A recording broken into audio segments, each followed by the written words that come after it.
for the final time in this year, right? Are we broadcasting on, what's this? This airs on what date? I think it airs on January 1st. Oh, does it really? Hello, for the first time this new year. I'm Scott Soshnick. What a way to start. I'm Eben Novy-Williams. And this is Tay Hawker's favorite sports business podcast. The Sporticast. Nice. Very nice. Shout out to Tay Hawker. Shout out to all of our listeners out there. Happy New Year. Happy 2024. Scott, I love that you messed up the intro there. That is fantastic. Of course. We're right on brand right here starting. I don't know. Kicking off 2024 like what's we, today? Well, like we're we recording. In fairness to me, and I like to be fair to myself, it is several days from when this will air. You know, this is not our usual. Correct. We have recorded early in the past, but not as early as this. This we can do because it's a look ahead for the year. We can do it. I have no idea what today is. I went through almost all of Wednesday thinking it was Thursday. That's true. I have no idea what the date is. Zero idea what the date is, even though it's on the bottom of my computer screen right now. But I couldn't do the math really fast. I have to do. Remember the thing? How many days are in each month? Did you do that when you were younger? 30 days. Has September, April, June, and November. All the rest have 30. Right. I couldn't do that really quickly while we were speaking to realize 30. Well, I mean, I should have known December has 31. Yeah, that one's a pretty easy one. I know for most people. I'm tired. Come on, man. We had another hockey game last night in some northern New Jersey rink that I didn't know was indoor, outdoor. You could not see anything. I mean, I thought they were going to cancel the game. You walk in the rink, total fog. And, you know, my son's a goalie. It's kind of important to be able to see you could not see from behind the net to the blue line, but they chose to play the game anyway. So that was fun. 5-4 victory. Love that. Love that. This episode, Scott, will air on January 2nd. So there's another mistake. This on the 2nd. At least I knew the year. Thank you. But yeah, I think we're looking to we're gonna have some fun. I think today. Doing some predictions for 2024. Talking a little bit about recapping 2023. Prediction: this will not be our only mistake this year. This will not exactly. We are. This will be one of many. I put together a little quick lightning round of true false for you for 2024.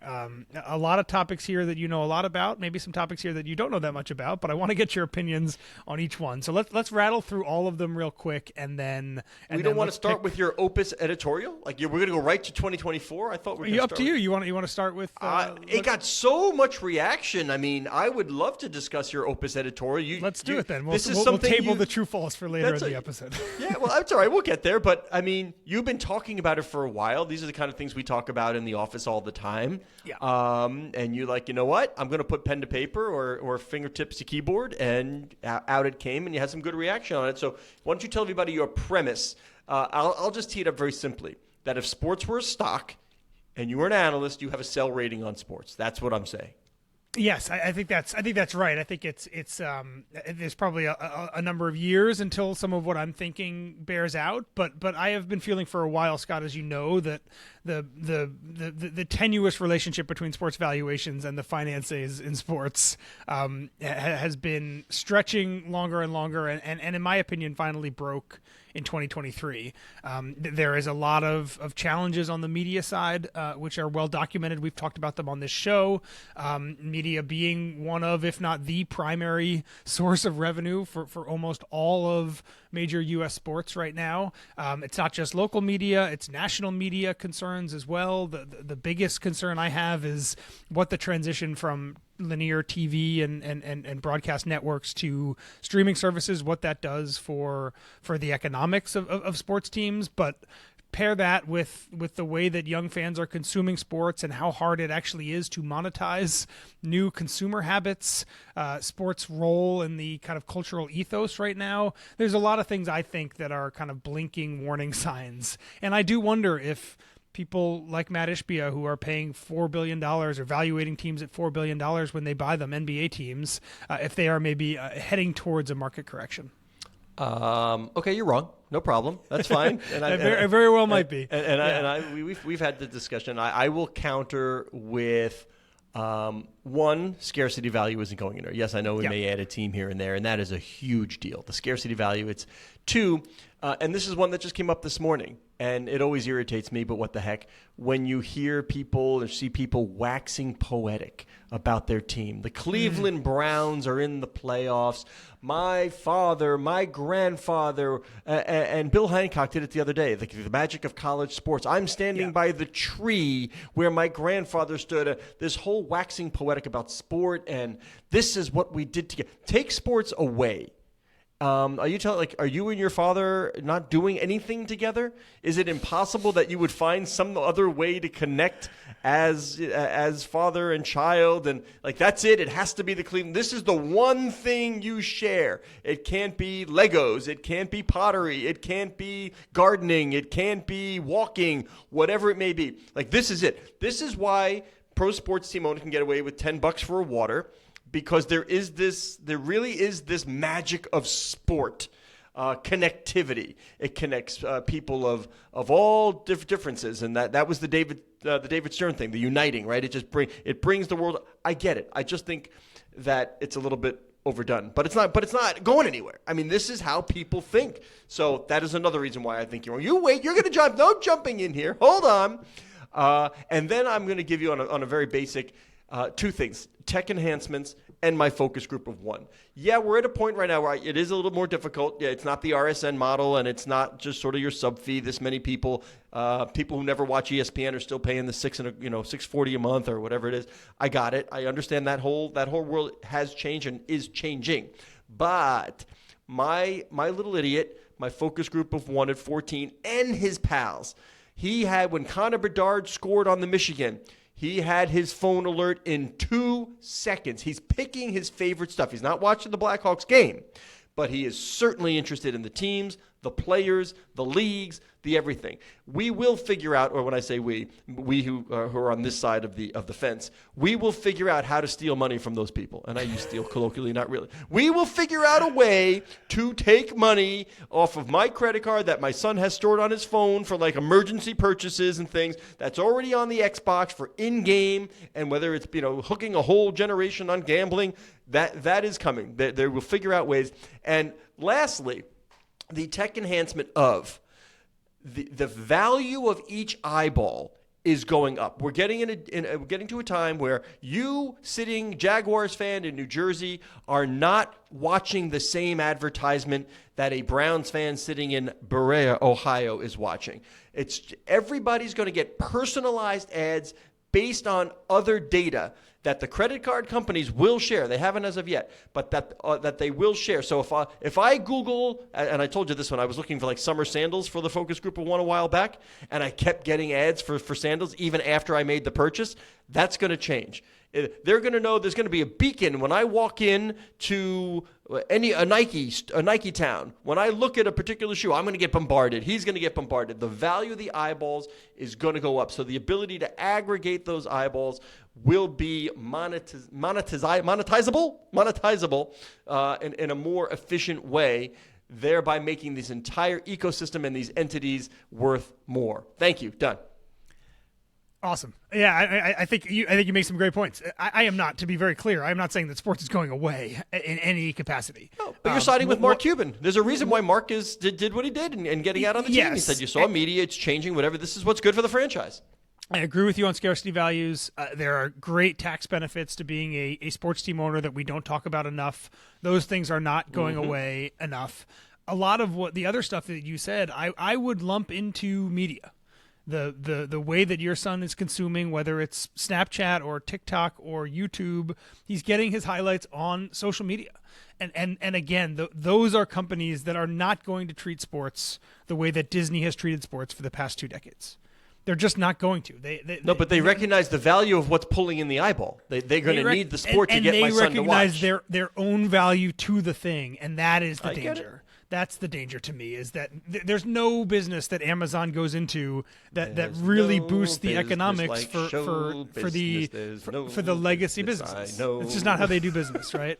And it's not how Apple does business, and it's not how Google and YouTube do business. I think, again, that once you lose partners on the media side that need sports as much as you need them, then you lose a lot of the leverage. And I agree. Yeah, there's going to be targeted ways to get to sports fans. There's also targeted ways that are to get to Fortnite fans and to get to fans of pick a TV show, pick a movie series, Marvel, whatever it is. Those are more fickle than sport. Sport is a lifetime engagement. So I don't think that's true necessarily. That's part is. of what I'm saying. I'm not convinced that is true in that way. Anyway, I got a lot of emails that said good for Eben. They were surprised that we wrote it because it would anger people in the industry. I'm like, what are you kidding me? It's insanity. It angers people. Yeah, whatever. And these are things, and you know this better than most. The smart people in the industry are all thinking about this, right? I didn't write anything that hasn't crossed people's minds. And by the way, they're having these are conversations. We know owners are. I mean, we hang out with a lot of owners that are with other owners, and the RSN, when we had a recent gathering of a whole bunch of sports team owners from different leagues, from different parts of the world, I can tell you the one topic of conversation was regional sports networks. Yep. I can tell you that. And advertising, the future of advertising is a huge topic of conversation now among sports teams owners. So these are things that are already being talked about, absolutely. Yeah. And I do. A friend of mine actually read the piece and was texting with me about this yesterday, about the influx of private equity in all sports so far, except for the NFL. And obviously, expanding the pool of buyers typically makes something more valuable. I do wonder if it is true that I am right, if the economics do start to shift, if the smart private equity money ends up being the first thing that leaves.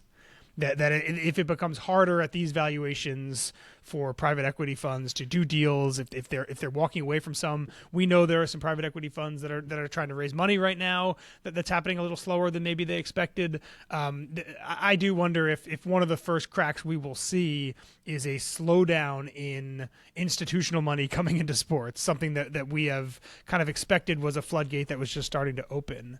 If they're thinking about returns don't line up economically. All right, but you teased earlier with Ishbia and his $4 billion valuation. I think you were sort of teasing an upside-down sale.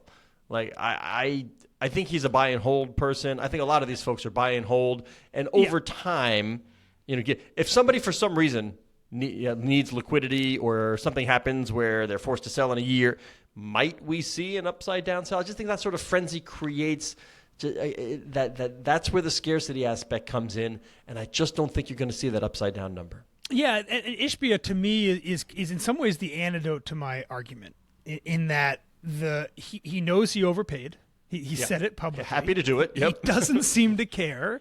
And the truth may be that sports teams further and further separate from their underlying economics, and they just become something that trades just on ego and on scarcity value and on pride and on tax benefits. Maybe that's true. Maybe the truth is that none of it actually matters. Years ago when I wrote the Business Week story on why people buy limited partnerships of teams, remember this. Old time maybe, but the fact that a team is just a piece of a portfolio these days shouldn't go overlooked. It's not really the only source of anything anymore for these folks. And many times owning the team is a real lift to the other assets that the owners have. The core business, so there's other reasons beyond just, hey, I own the team and it's a standalone property. It's how do I utilize the Dallas Cowboys for my oil business? How do I utilize the New England Patriots for my cardboard box business? There are other ways to generate revenue, spin off from the sport. There are other ways that it buoys the other parts of the enterprise. So that I don't want to look at it just as sort of this narrow focus of the team as a standalone. There are a number of ancillary benefits to a portfolio of properties in having that sports team. And if you're paying $4 billion for a money-losing basketball team, I would sure hope you better have some ancillary benefits. Yep. that are benefiting from doing that. And standing on the corner handing out antennas for your TV, I like that too. 100%. And I think that we are going to be having versions of this conversation, Scott, probably for the next decade as things rapidly change. You think I'm going to be talking to you a decade from now about? You're going to call me up in my retirement home in Boca Vista and say, "Hey, wait, did you see what happened with the Ryan Smith and the Vista Utah or Jazz. Boca Vista? Yeah, Del Boca Vista. You think that's happening? I'm very flattered that you think I'll be talking to you in a decade. That's 3 nice. years from now. Let's You say came. that. You came close to my town yesterday. You didn't even come for a visit. That is true. Shout out to Montclair. Okay, so let's transition from doom and gloom to some fun predictions. As I said, Scott wrote down some things here. Want to get your That's not fair. You wrote stuff immediate- down late. I'm going to show you my notes for the show. There you This go. isn't fair. There you go. No, you're gonna have some fun with this. Okay, All right. let's do. There's 10 or 15 here, real quick. Okay, true or false? NFL owners vote to allow private equity investments in 2024. 2024. You started with a tough one because I will say true. Okay. Wow. Not an Okay, easy I think true. I'm a false on that. But, Not an easy true, but I'm going to say some component of it, some way that we're going to have to argue about whether that counts. But I'm saying yes, Okay. true. True or false? An NFL control stake sells in 2024. You broke up for a second. A control stick of what? Say again. And a control stake of an NFL team Oh, sells true. in 2024. True. Wow, very Yeah, confident. Okay. somebody's coming on the market. Somebody's coming on the market for sure. I think I agree with you. Jody Allen's done with that thing. Sure, that's going to happen. I think I agree. I'm maybe not as confident as you are. Okay. True or false? Another Middle Eastern sovereign wealth fund invests in a major U.S. team. True. True in 2024. I think Yes. I probably agree with that too, but I'm not fully sure. What do you mean you think? It's a true or false. You have to give True me or an false? answer. Okay, I'm going to go false on that then. I'm going to go false. All right. Okay. True or false? In 2024, Fanatics begins the process to IPO. Oh boy, I can't believe it hasn't happened already. I mean, you're sort of my Fanatics expert. So let me see if I can read your body language. You're leaning in, squinting of the eye. The answer's true. I say false. I say false. Oh really? I say false. All right. No, True or no, false? this is here. It finally happens.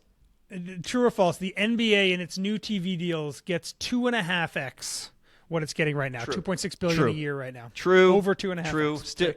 True. Got to have it. There are certain entities out there. ESPN has to have it. Don't tell me they don't. Core programming, they need it for all of the shoulder programming. You know how many hours of everything the NBA takes up? Critical on social as well. That's true. Okay. Next one, stay in the NBA. True or false? The NBA sells an expansion team in 2024.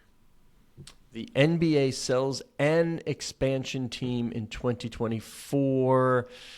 TV deals are up when? I don't know if we'll have a deal. Sells the team, literally like, here's my $5 billion and I own the rights to Vegas or Seattle. Yeah. We know false. who the buyer is. We know the price. We False. know the city. False. Okay. I think a False. little I past that. agree Yeah, we with got to that. get these TV deals done and then we'll see shakeout. Yeah, false. Okay, moving to baseball. There is a new control owner of one of these three teams next year. True or Ooh, false? Baltimore. The Angels, the Nationals, or the Orioles? True. And I will say Nationals. Okay, very nice. I think false on that, but I'm you're the one on the hot seat, not me. True or false? College sports, the Big Ten or the SEC adds another school at some point in the next 12 months.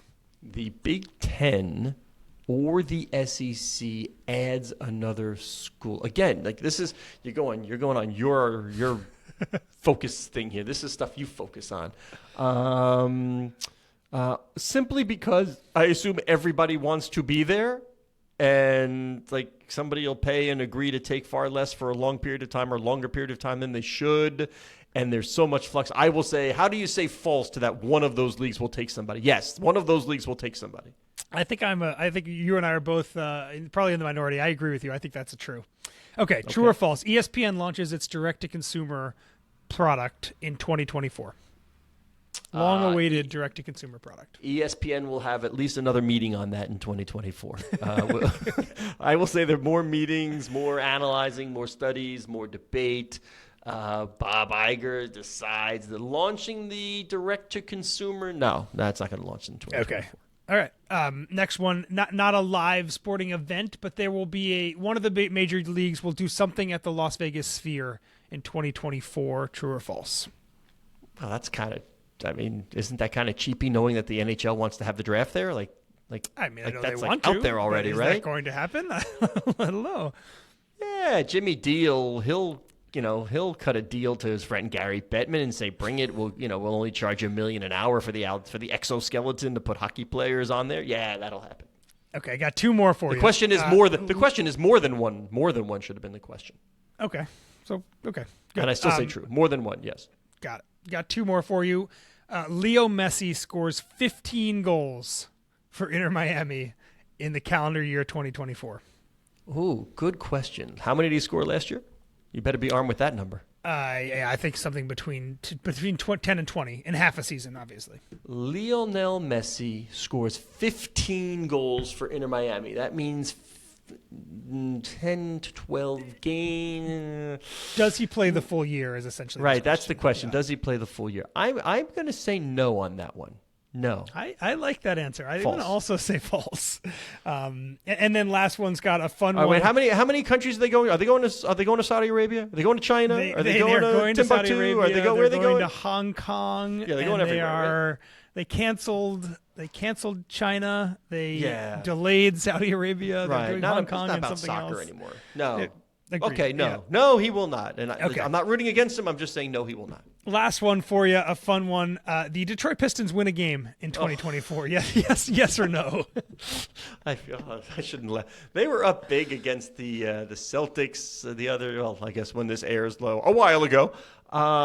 Yes, I have fond memories, as you know. And should I bring it? Do I bring my story about cousin Bob Soshnick? Please. All right. And I didn't even know. My late father told me years ago when I was graduating school that, hey, you should talk to cousin Bob. And I'm like, who is cousin Bob, right? And it turns out that there's two sections of the family. Like there's the Soshnicks who went east to New York, and then somehow the H was dropped, and there's Sosnicks who went to the Midwest, Detroit and whatever. But I called cousin Bob, and I don't know why the H was dropped, no idea. But cousin Bob was a real estate developer in Detroit, and he was a third owner of the Palace with Bill Davidson.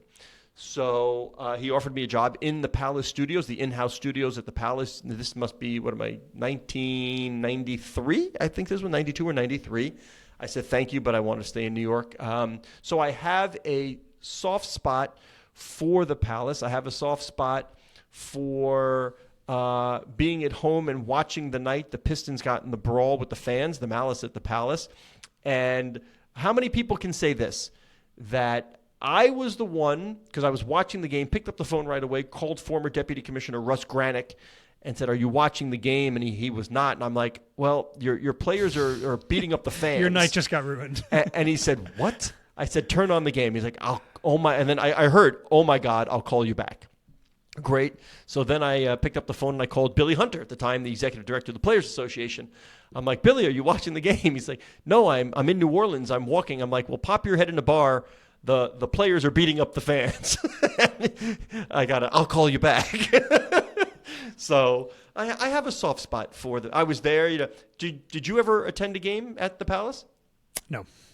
I don't know the name of the PA announcer, but there are some that, let's just say, are more excitable than others. Yeah.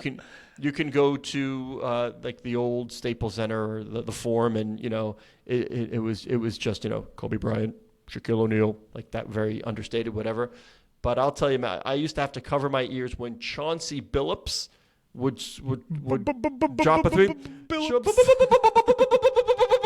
Oh my God! It was just so when you were there for the good times and seeing those championship teams, and I was covering the NBA back in the day, so I have soft spots passing Big Beaver Road on down, getting to the arena. So the question was, what will the Pistons win a game? Well, they would.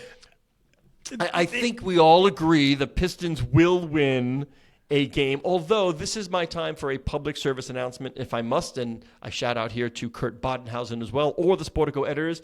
The word record does not require a modifier of new.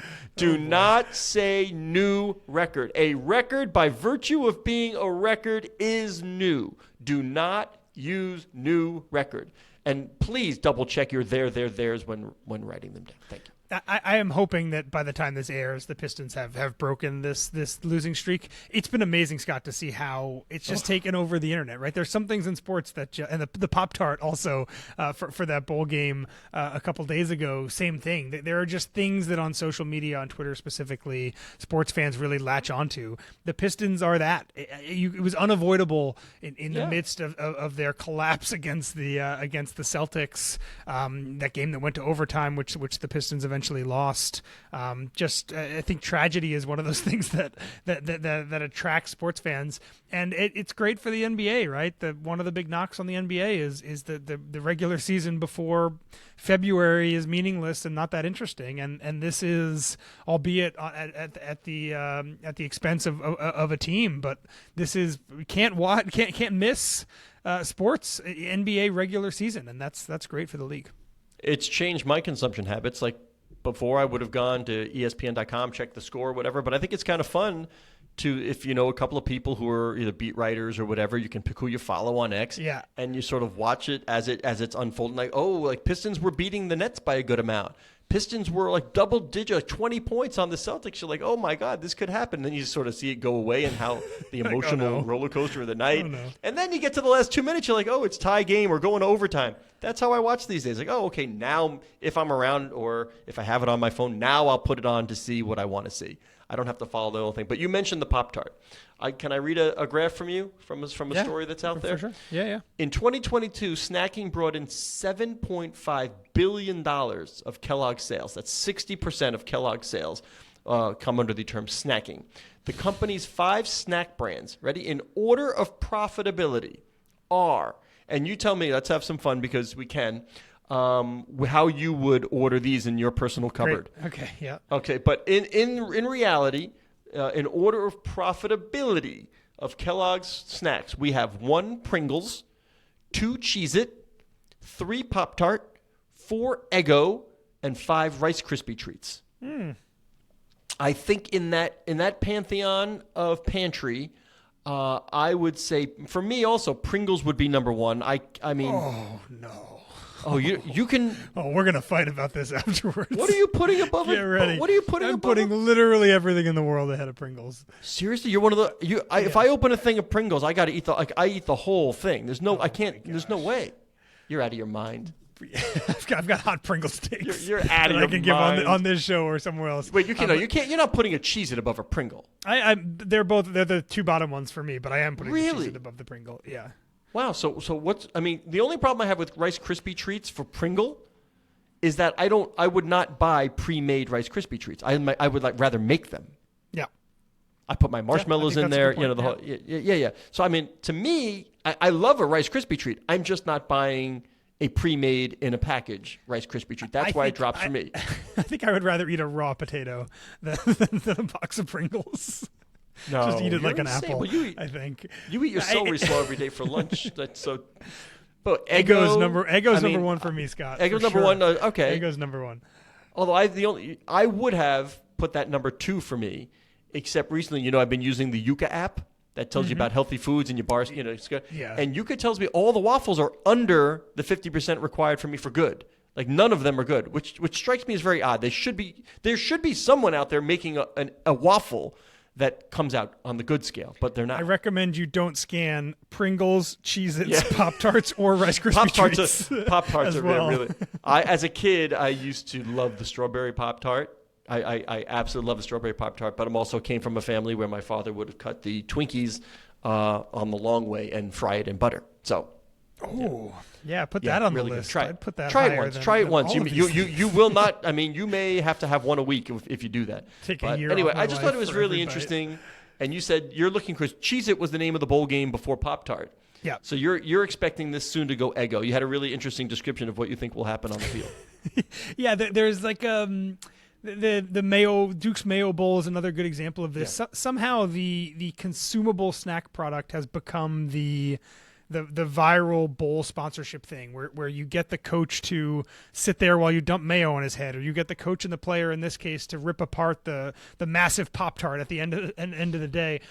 It's so effective. It's been so valuable, I'm sure, for both those companies that I imagine we're going to see more of this. And if I'm Kellanova, which owns all these brands as you're talking about, why not do the Eggo Bowl? Have the coach pour the batter into a huge cast iron skillet and make players swim in a vat of maple syrup. Like all of the absurdity that, you know what it makes me think of, actually? I'm sure you've seen these on Twitter, Scott. The people that put AI generation prompts into a photo generator, and then they say, make it crazier. Yeah. Make it crazier, make it crazier. And then like eventually there's just rainbows and unicorns and explosions all over the thing. That's what I feel like we're heading for with bowl sponsorships. That eventually it's just going to be the most insane, cringy, silly mess of Pringles and Eggo waffles and syrup and Rice Krispie treats and just a cornucopia of absurd snack things just because it's effective and people care about it. In 2022, the toaster pastry, talking about Pop-Tart, brought in about $978 million in U.S. sales, according to Circana, a Chicago-based research firm. By October 2023, U.S. sales for the year were already $985 million. It's $1 billion property. $1 billion brand. We're talking $1 billion for everybody, and this is why we exist. For everybody who, and there were many, many people going, ha ha ha, look at the little Pop-Tart being lowered into the fake toaster on the field, right?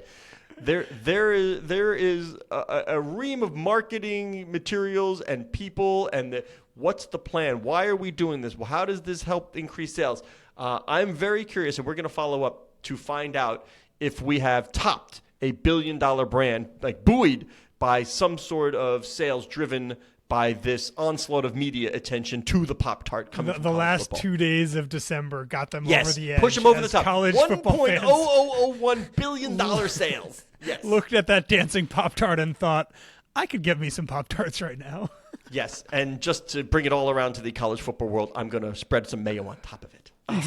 Exactly, and put some peach and orange slices on top as well. Close this show before we go Alrighty. from the Happy absurd to New the Year AI to generated you, truth. good Make it sir. more absurd. Make it more absurd. Make it more absurd. You can find Scott Soshnick on Twitter at Soshnick. You can find me, Eben Novy-Williams, on Twitter at Novi_Williams. Happy New Year to Erin Greenewald, who produces the show. She does a great job. Thank you, You just Erin. said this airs on Sportico's January 2nd.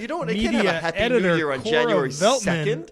Happy New Year to Cora as well. Take that, Scott. Doubling she's down. Sportico's digital media editor. She wants Merry you to know Christmas. that you can follow Happy the show Hanukkah. at Enjoy Sporticast, which is the Thanksgiving. hub of the Sportico Media Network.